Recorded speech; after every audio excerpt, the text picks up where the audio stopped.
বর্তমান যে সরকার বাংলাদেশের জনগণের ভোটে নির্বাচিত যেই সরকার নিরঙ্কুশ বিজয় নিয়ে বাংলাদেশের ক্ষমতাসীন সরকার, এই সরকারের নেতৃত্বে আছেন বিএনপির সম্মানিত চেয়ারম্যান জনাব তারেক রহমান, যিনি প্রধানমন্ত্রীর দায়িত্ব পালন করছেন। আপনারা দেখেছেন এই যে যারা গুপ্ত রাজনীতি করে তাদের যে সমস্ত আস্ফালন এবং তাদের কিছু নেতার বক্তব্য, তাদের সাথে কিছু নতুন রাজনৈতিক দলের উদীয়মান নেতাদের যেই ধরনের আস্ফালন বাংলাদেশের রাজনীতিতে আমরা দেখছি, আমরা সেটার প্রতিবাদ করছি। কারণ আমরা এই ধরনের শিষ্টাচার বহির্ভূত রাজনীতি কিংবা বেয়াদবির রাজনীতিতে বিশ্বাসী না।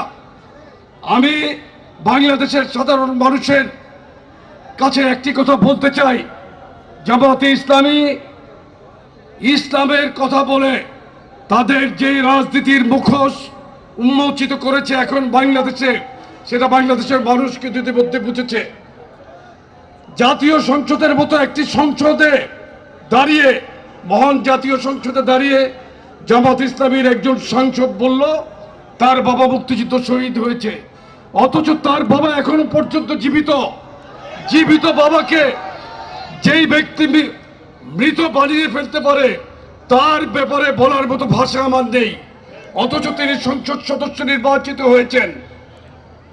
এর পূর্বে আপনারা দেখেছেন আরেকজন জামাতের এমপি আমির হামজা যে ওয়াজ করে বেড়াতো, তার আচরণগুলো আপনি দেখেন বাংলাদেশের জাতীয় সংসদের সদস্য হয়ে সে কি ধরনের আচরণ করছে।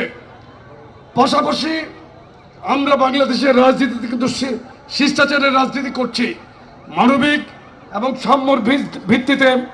আমাদের নেতা জনাব তারেক রহমান, যিনি আমাদেরকে নির্দেশ দিয়েছেন মানুষের পাশে দাঁড়ানোর জন্য এবং সাধারণ মানুষকে সাথে নিয়ে রাজনীতি করার জন্য, আমরা কিন্তু সেই রাজনীতি করছি। আরেকজন জামাতের এমপিকে দেখলাম, নড়াইলের এমপি আতাউর রহমান বাচ্চু, তার বরাদ্দপ্রাপ্ত টাকা থেকে সে তার মেয়েকে দুটো জায়গায়, তার মেয়ের নাম ফাইজা, দুই জায়গায় 10,000 ফাইজার এক জায়গায় বাবার নাম লেখা মোহাম্মদ বাচ্চু, আরেক জায়গায় বাবার নাম লেখা মোহাম্মদ আতাউর।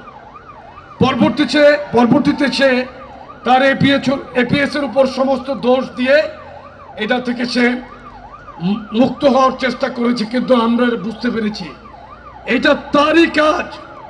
বাধ্য হয়ে সমালোচনার মুখে গতকালকে তার এপিএস কে সে বরখাস্ত করেছে। এই সমস্ত সাজানো নাটক কিন্তু মানুষ বুঝে। ইসলামের কথা বলে, জান্নাতের কথা বলে তারা মানুষের ভোট নেওয়ার চেষ্টা করেছিল, কিন্তু বাংলাদেশের মানুষ তাদের এই মুনাফিকি আচরণকে বিশ্বাস করে নাই এবং এই চরিত্রকে তারা বুঝতে পেরেছিল যে এই দল ইসলামের কথা বলে মানুষকে বিভ্রান্ত করার চেষ্টা করছে।